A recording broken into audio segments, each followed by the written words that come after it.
বর্তমানে সমগ্র বিশ্ব আর্টিফিশিয়াল ইন্টেলিজেন্সের যুগে প্রবেশ করছে। এই সময়ের চ্যালেঞ্জ মোকাবেলায় কিন্তু আমাদের পিছিয়ে থাকার কোনো রকম সুযোগ নেই।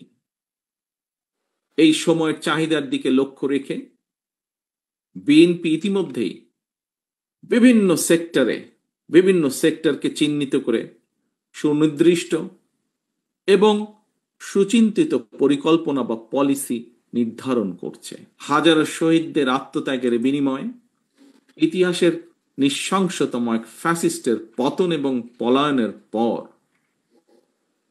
এখন ফ্যাসিবাদ বিরোধী গণতান্ত্রিক শক্তির নিজেদের মধ্যে নিত্য নতুন ইস্যু নিয়ে অহেতুক বিতর্কে লিপ্ত হওয়া শহীদদের আত্মত্যাগের প্রতি অবমাননার শামিল বলে একজন রাজনৈতিক কর্মী হিসাবে আমি মনে করি। বরং সকল শহীদদের কাঙ্ক্ষিত ইনসাফ ভিত্তিক একটি গণতান্ত্রিক বাংলাদেশ প্রতিষ্ঠার মাধ্যমে সেই শহীদদের রক্তের ঋণ এবং যারা বিভিন্নভাবে শারীরিকভাবে ক্ষতিগ্রস্ত হয়েছেন তাদের সেই আত্মত্যাগের ঋণ পরিশোধ করার এখন সময়ের দাবি বলে আমি বিশ্বাস করি। স্বেচ্ছাসেবক দলের প্রিয় ভাই ও বোনেরা, দূর গ্রামের যেই ছেলেটি কিংবা যে মেয়েটি যার হয়তো এখনো রাজধানীতেও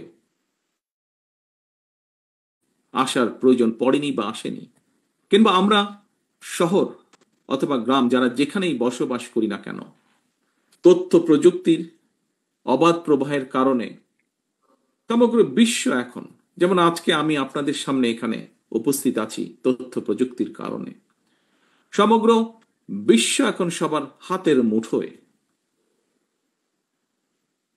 এবং এর কারণেই জ্ঞান বিজ্ঞানের বলা যায় প্রায় সকল দ্বার উন্মুক্ত।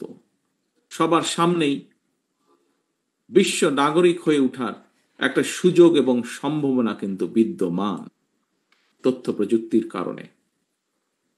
আমি মনে করি আমাদের জনগণের সামনে, বিশেষ করে আমাদের তরুণ সমাজের সামনে, আমাদের তারুণ্যের সামনে সাফল্য এবং সম্ভাবনার পথ সুগম, এবং এই পথটিকে আরো সুগম করে দেওয়াটাই হচ্ছে একজন রাজনৈতিক কর্মী হিসাবে এই মুহূর্তে আমার এবং আপনার এবং আমাদের সকলের প্রধান কর্তব্য। প্রিয় সহকর্মীবৃন্দ, প্রতিটি মা, প্রতিটি বাবা তার সন্তান স্বজনের জন্য একটি নিশ্চিন্ত নিরাপদ ভবিষ্যৎ দেখতে চান, রেখে যেতে চান।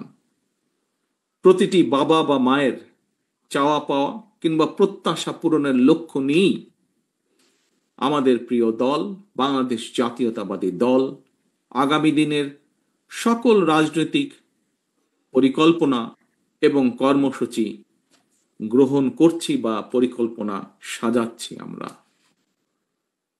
কারণ বিএনপি মনে করে বর্তমান এবং ভবিষ্যৎ প্রজন্মের সামনে একটি নিরাপদ ভবিষ্যৎ নিশ্চিত করতে চাইলে অবশ্যই আমাদেরকে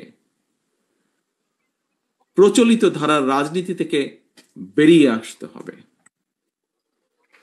এখানে একজন বক্তা উল্লেখ করেছেন প্রতিশোধ, প্রতিহিংসা।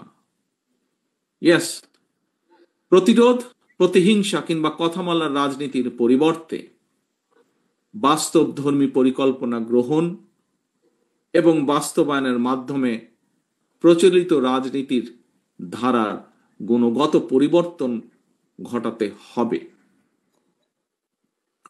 প্রিয় সহকর্মীবৃন্দ, বর্তমানে সমগ্র বিশ্ব আর্টিফিশিয়াল ইন্টেলিজেন্সের যুগে প্রবেশ করছে। এই সময়ের চ্যালেঞ্জ মোকাবেলায় কিন্তু আমাদের পিছিয়ে থাকার কোনো রকম সুযোগ নেই। এই সময়ের চাহিদার দিকে লক্ষ্য রেখে বিএনপি ইতিমধ্যেই বিভিন্ন সেক্টরকে চিহ্নিত করে সুনির্দিষ্ট এবং সুচিন্তিত পরিকল্পনা বা পলিসি নির্ধারণ করছে।